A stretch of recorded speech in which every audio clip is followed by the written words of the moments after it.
مجتبی صلی اللہ علیہ وسلم کو دنیا میں پیدا فرمایا، ان کی عظمت کا ڈنکا چار دانگے عالم میں بجایا گیا۔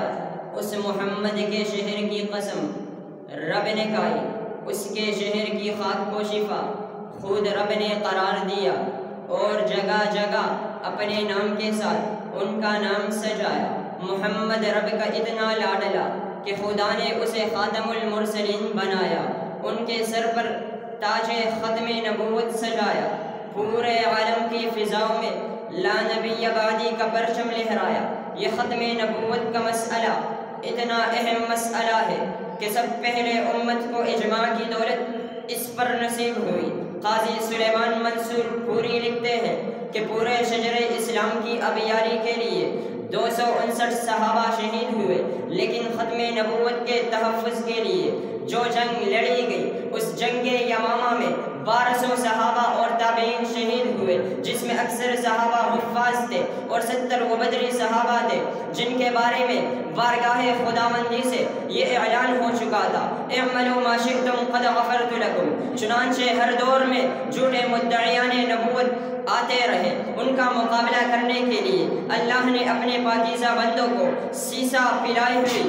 دیوار بنا دیا۔ چنانچہ ہندوستان میں مرزا غلام قادیانی نے جھوٹا نبوت کا دعویٰ کر کے عقید ختم نبوت کی چادر کو تار تار کر کے اہل اسلام سے دشمنی مول لی، اور اللہ تعالیٰ نے اس فتنہ قادیانیت کی سرکوبی کا صحرا بھی علماء دیوبند کے سر بنوایا۔ علماء دیوبند نے عدالت اور قانون کے کٹہرے میں کھڑے ہو کر قادیانیت کا تعاقب کیا۔ چنانچہ 1932 عیسوی میں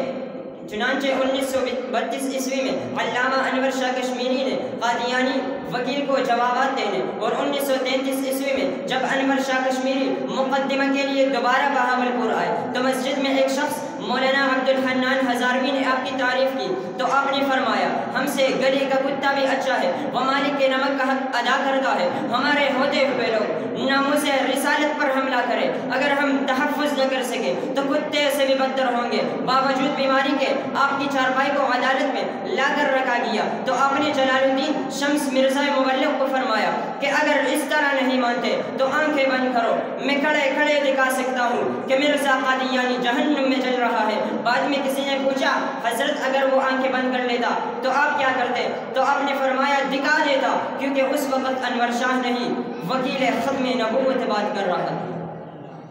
تو شاعر کیا خوب کہتا ہے، تو مجھ کو آزما ظالم میں تجھ کو آزماؤں گا، تو خنجر تیز کر میں ختم نبوت کے گیت گاؤں گا، تو جتنا جبر کر سکتا ہے کر لے، باوجود اس کے میں طوفان بن کے اٹھوں گا، میں آندھی بن کے جاؤں گا۔ عزیزان من، وہ لال حسین اختر کون تھا کہ جس کا نام سن کر قادیانی میدان چھوڑ کر بھاگ جایا کرتے تھے، جس کی رودار آواز سے قادیانی مربی قاضی نذیر کا پیشاب نکل گیا تھا، اور وہ فاتح قادیان مولانا سیاح صاحب کون تھے کہ جن کے نام سے قادیانی گھروں سے نہ نکلتے تھے، اور وہ عطا اللہ شاہ بخاری کون تھے کہ جن کے نام کی لڑیاں انسانی قلوب میں جگہ بنا لیا کرتی تھی، جن کو امیر شریعت کا لقب انور شاہ کشمیری نے دیا تھا۔ انہوں نے اپنی پوری زندگی ختم نبوت کے مبلغ ہونے کی حیثیت سے گزار دی، چوکوں اور چوراہوں پر خطاب کیے، عوام الناس کے دلوں پر اپنے بیان سے ایسا اثر دکھاتے تھے کہ مجمع کا مجمع ختم نبوت کے لیے جان کی بازی لگا لیا کرتے تھے۔ وہ لوگ جدلہا بن کر بارات کے ساتھ نکلتے، ختم نبوت کے لیے جان دے کر شہید ہو جایا کرتے تھے۔ امیر شریعت فرمایا کرتے تھے کہ میں مدینہ کبھی نہ جاؤں گا، میں مدینہ جاؤ تو نانا جی سوال کریں گے، اے عطا اللہ، پاکستان میں قادیانی میرے دین کو کتے کی طرح کاٹ رہے تھے اور تم مدینہ آئے ہو، تو کیا جواب دوں گا؟ ختم نبوت کے اس مسئلے میں اکثر جیل میں رہتے تھے۔ پھر آخر 7 ستمبر 1974 عیسوی کو بھٹو کے دور حکومت میں مفتی محمود اور علامہ یوسف بنوری رحمہ اللہ نے قادیانیوں کو غیر مسلم اقلیت قرار دے کر یہ پیغام دے دیا کہ گردن طاغوت باطل کو جھکایا جائے گا،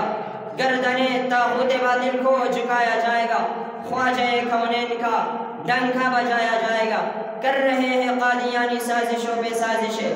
کر رہے ہیں قادیانی سازشوں پہ سازشیں، اب انہیں اسلام کے در پر جھکایا جائے گا۔ وآخر دعوانا ان الحمد للہ رب العالمین.